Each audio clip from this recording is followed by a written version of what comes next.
आज हम ना फ्रांस के एक बहुत घने जंगल से ली गई एक बड़ी हैरान करने वाली कहानी सुनाने वाले हैं।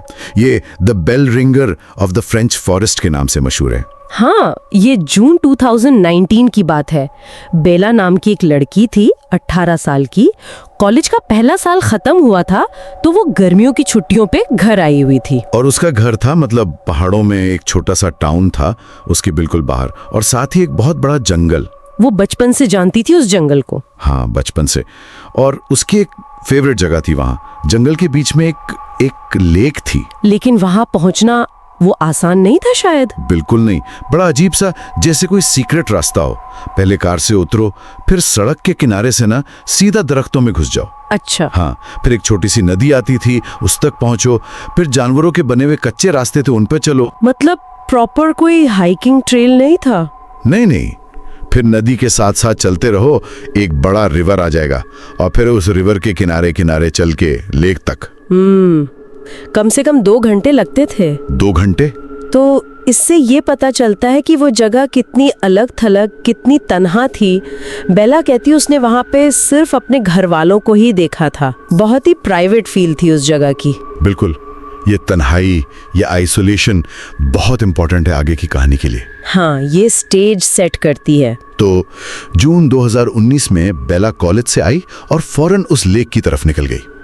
अभी वो रिवर तक पहुंची भी नहीं थी कि उसे दूर से एक घंटी की आवाज आई। घंटी?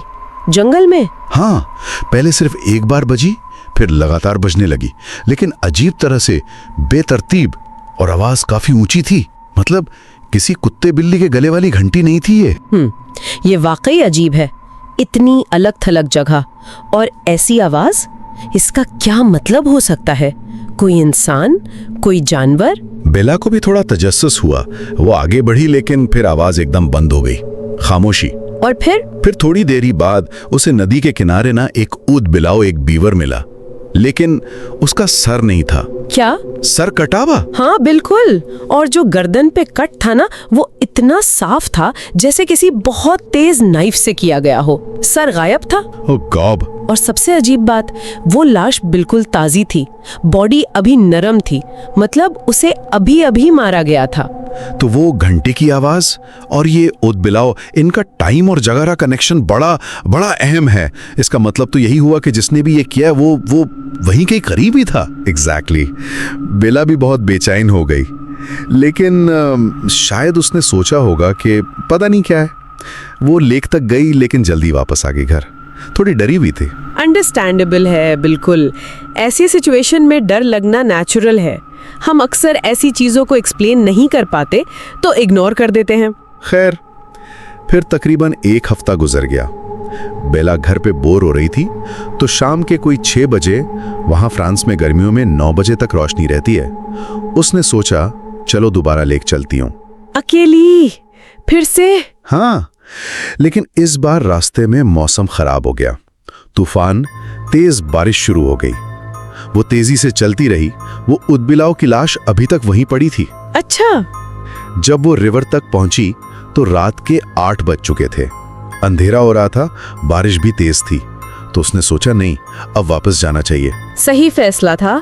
अंधेरा, तूफान और वो पहले वाला एक्सपीरियंस, रिस्क नहीं लेना चाहिए था। लेकिन वापसी पे जब वो बारिश से बचने के लिए सर नीचे किए तेजी से आ रही थी, वो किसी चीज से जोर से टकराई।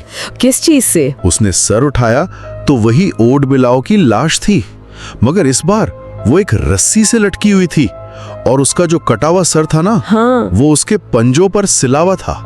या अल्लाह, ये बहुत खौफनाक है। और सबसे ज्यादा डिस्टर्बिंग बात इसमें टाइम की है। ये काम पिछले सिर्फ 30 मिनट में हुआ था, जब बेला वहां से आगे गई थी। बिल्कुल, इसका मतलब साफ था, कोई वहां था, वो बेला को देख रहा था, और उसने जानबूझकर ये सब किया था। ये अब कोई अजीब इत्तेफाक नहीं था, ये सीधा बेला को डराने, उसे टारगेट करने वाली बात थी। बेला तो इतना डर गई, उसे अपने पीछे किसी के हिलने की आवाज आई। वो चीखती भी भागी। थोड़ा आगे जाकर सांस लेने रुकी तो उसे फिर वही घंटी की आवाज सुनाई दी। फिर से? हाँ, लेकिन इस बार आवाज पहले से बहुत ज्यादा ऊंची थी और बहुत करीब लग रही थी, और अब तक बिल्कुल अंधेरा हो चुका था। Oh no. उसने भागते हुए अपने फादर को फोन मिलाया। उसके पेरेंट्स ने फोन पर उसकी चीखें सुनी और जब वो उसे लेने के लिए जंगल की तरफ भागे तो उन्होंने भी दूर से वो घंटी की आवाज सुनी। उन्होंने भी सुनी? तो ये बेला का वहम नहीं था? नहीं, बिल्कुल नहीं। खैर, बेला भागते भागते बिल्कुल थक गई। उससे और भागा नहीं जा रहा था। वो रुकी, हिम्मत करके पीछे मुड़ा और चांद की हल्की सी रोशनी थी। एक खुली जगह थी वहां। उसने एक लंबा सा काला साया सा देखा, एक फिगर। कैसा फिगर? इंसान था? पता नहीं, लंबा था, काला था और उसकी कमर पर एक घंटी बंधी थी और वो अजीब तरह से चल रहा था। गैर फितरी कदम थे उसके, हर कदम पे वो घंटी बज रही थी। ये डिस्क्रिप्शन बहुत अजीब है। लंबा, काला, गैर फितरी हरकत। बेला को इंसान नहीं लगा वो? तो फिर क्या था? कोई जानवर या कुछ और? ये अनसर्टेनिटी ही तो डर को बढ़ाती है। बस एड्रेनलिन रश हुआ उसे। वो फिर से भागी, चीख रही थी, झूठ बोला कि पुलिस आ रही है, पुलिस आ रही है। आखिर में उसके फादर आगे दौड़ के उस तक पहुंच गए, उसे पकड़ा और वो तीनों वहां से जान बचा के भागे। शुक्र है उसके पेरेंट्स टाइम पे पहुंच गए। हाँ, वो सीधा पुलिस स्टेशन गए, रिपोर्ट लिखवाई, फिर हॉस्पिटल गए, बेला का चेकअप करवाया। शॉक में थी वो। पुलिस ने क्या किया? कुछ मिला उन्हें इन्वेस्टिगेशन में? कुछ भी नहीं। पुलिस ने सर्च किया लेकिन ना वो फिगर मिला, ना ओड बिलाव की लाश दोबारा मिली। हत्ता कि बेला का एक हैंडबैग गिर गया था भागते हुए, वो भी नहीं मिला। कुछ भी नहीं? ये तो और अजीब है। सिर्फ एक चीज मिली। एक पत्थर के नीचे ना बड़ी सफाई से फोल्ड की हुई एक टी शर्ट रखी हुई थी। T shirt? किसकी थी? बेला की? नहीं, पता नहीं किसकी थी। पुलिस का तो ख्याल था कि शायद कोई मेंटल पेशेंट था, कोई सरफिरा आदमी था जिसने ये सब किया। लेकिन बेला और उसकी फैमिली को यकीन था कि वो खतरा बहुत रियल था और वो चीज वो इंसान नहीं थी। और वो टी शर्ट वो क्यों रखी थी वहां? जैसे कोई निशानी छोड़ी हो या कोई मैसेज? ये बात समझ नहीं आई। पुलिस थियरी और बेला के एक्सपीरियंस में बहुत फर्क है। हाँ, उस वाकये के बाद वहां फिर कभी ऐसा कुछ नहीं हुआ। लेकिन जाहिर है बेला और उसकी फैमिली ने उस जंगल में जाना हमेशा के लिए बंद कर दिया। वो चीज जो भी थी वो आज तक एक राज है। ये कहानी वाकई हमें सोचने पर मजबूर करती है। क्या ये सब किसी भटके हुए इंसान का काम था या वाकई उन अंधेरे जंगलों में ऐसी चीजें हैं जो हमारी अकल से बाहर है? और जब लॉजिक और सच का फर्क धुंधला हो जाए तो डर कितना असली हो सकता है। मेरे YouTube चैनल विस्पर्स ऑफ खौफ को सब्सक्राइब करना ना भूलें मजीद ऐसी डरावनी कहानियों के लिए। अगली खौफनाक कहानियों के लिए तैयार रहें। खुदा हाफिज।